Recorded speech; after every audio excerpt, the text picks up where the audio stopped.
I'm privileged to be asked to make a few closing remarks at this London Advice Conference, which brings together, in a way that many conferences don't, all the main players in the advice field. And I was delighted that my friend and colleague Andy Slaughter opened proceedings this morning, followed by Steve Hines, with whom I've worked pretty closely, one way or another, over a number of years. And I'd like to pay a short tribute to the Legal Action Group, to LAG, who I think do a fantastic job. we live at a time of huge contrasts, don't we? When the top rate of tax is being lowered, while welfare benefits themselves are being reduced.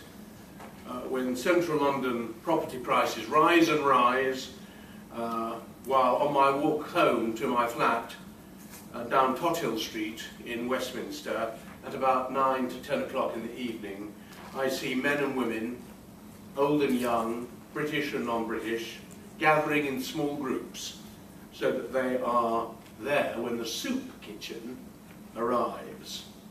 Such is the rise, the effect of homelessness in London once again. Amazing in 2012. When a single mother is sent to prison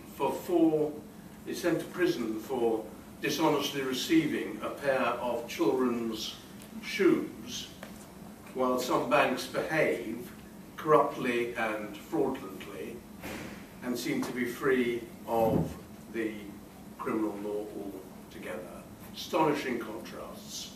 But to me, and I hope to some of you, one of the worst examples of our increasingly unequal and unfair society is that on the one hand we have a government, and I'm not saying they're wrong to do this, but we have a government that hugely encourages foreign litigants, perhaps Russian billionaires, to litigate their peculiar cases, frankly, in British courts for months and months, to fight them out at huge expense over some often proxy quarrels.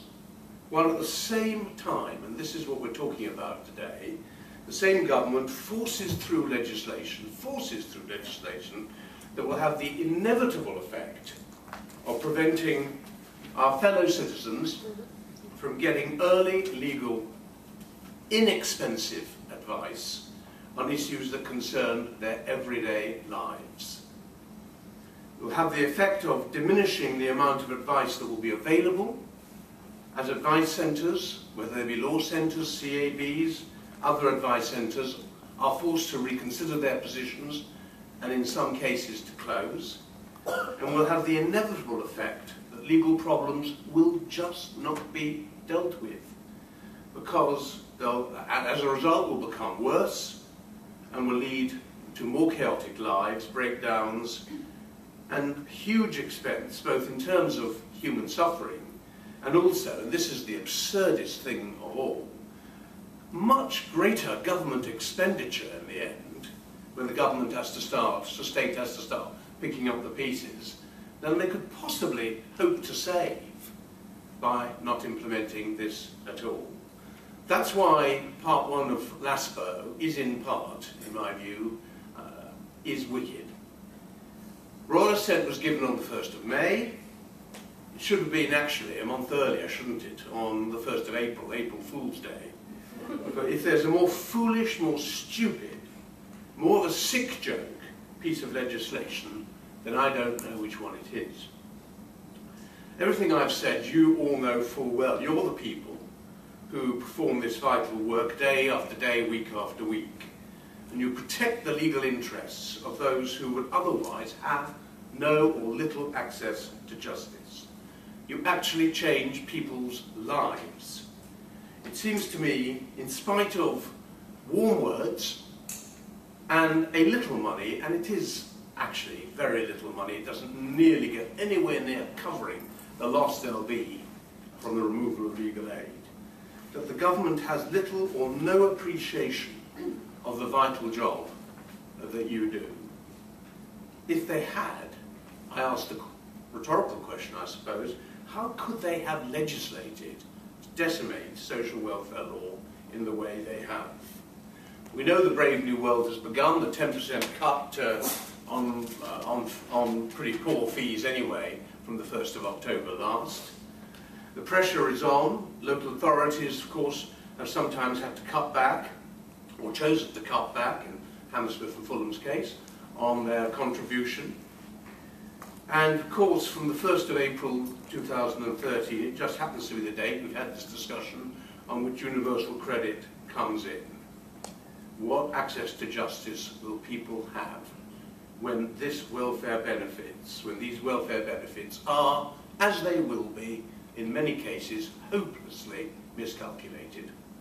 When they are pressed for debts by unscrupulous lenders, or when clients are faced with an employment problem, legal aid just won't be there to protect them in the future.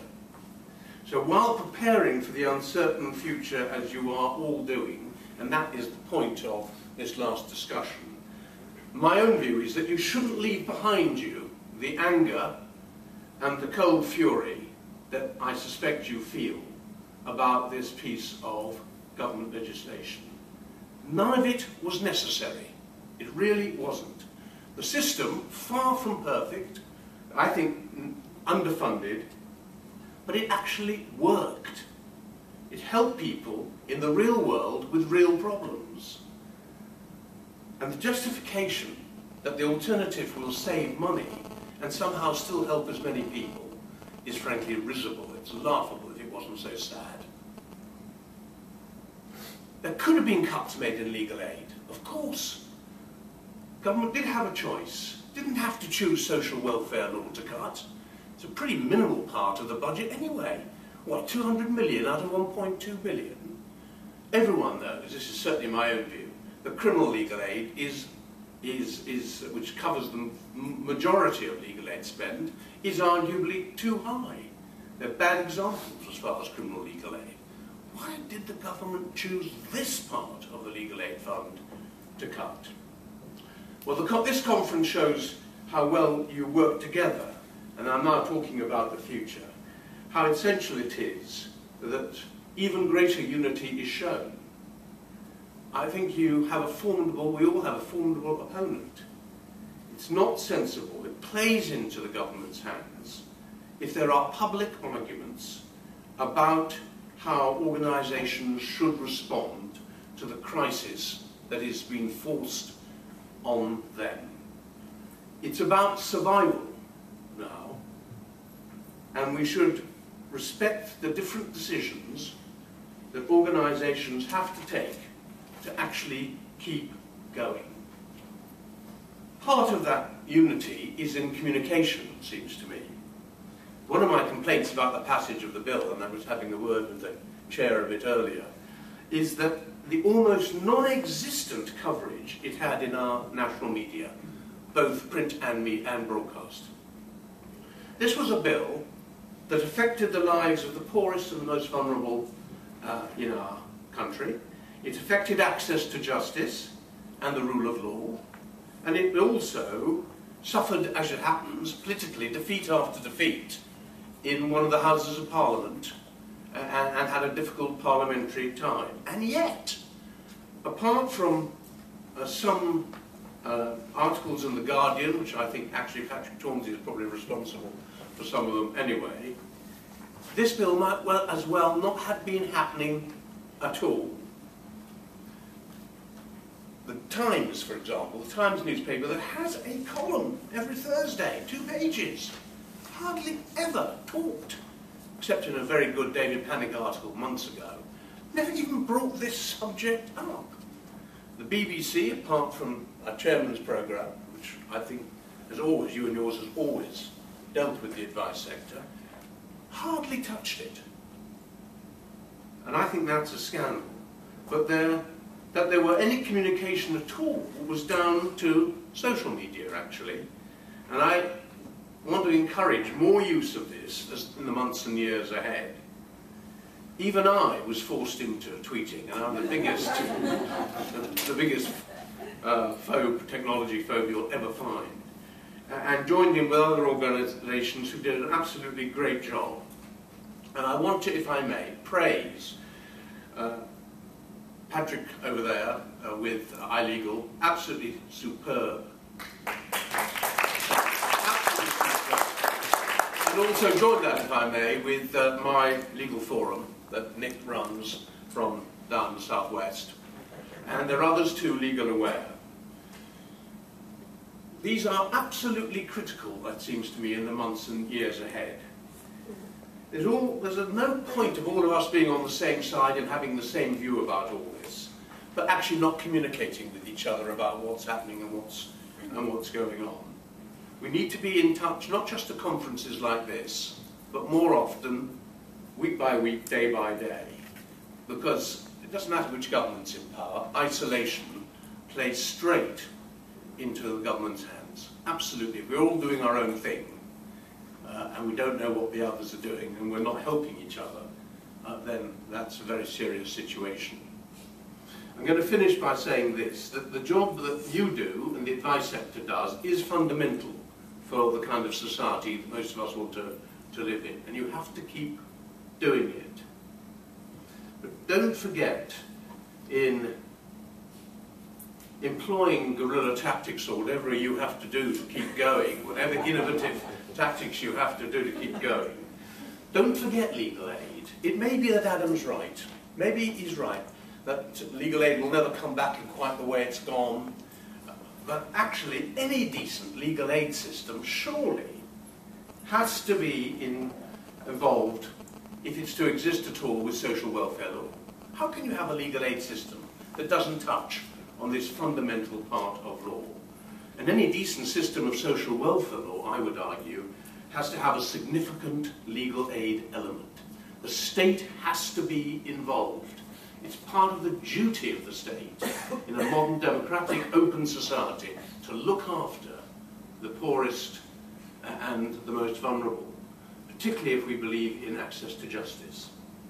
Pro bono is great. It absolutely is. But whenever you talk to someone who's really active in pro bono, they tell you almost as soon as they open their mouths that pro bono can only do good if there's a proper legal aid system that it is assisting and helping. What we need to do is to ensure, as I've said already, that political parties are kept on the ball about this issue, that they aren't allowed, and all political parties will do it if they can, just sort of pretend it doesn't exist, the issue has somehow gone away. So I'd say, finishing, raise your eyes, keep the pressure on, don't let go, hang on in there, and I believe we can win and get a decent system of social welfare law back in this country. I end by saying our country and its legal system has, in my view, and I suspect in many of yours too, been demeaned, lessened by what has been done in the government's name. What we have to resolve to do, and I'm sure all of us in this room are determined to do, is to make sure that our legal system can once again be envied and copied and isn't to be ashamed of. As I think at the moment, with the regulations for LASPO coming through Parliament in the next few months, and after all, these will be the main part of how the bill is to, how the Act is to be implemented, and we will be opposing them as much as it's proper and sensible to do so. We mustn't forget that it's not us who suffer, of course it isn't. It's those who you help every day of your lives. They'll suffer, they won't be able to get the kind of help that they should be entitled to as free citizens in a free country. And I think for a country like ours to have done this in 2012 is little short of a tragedy.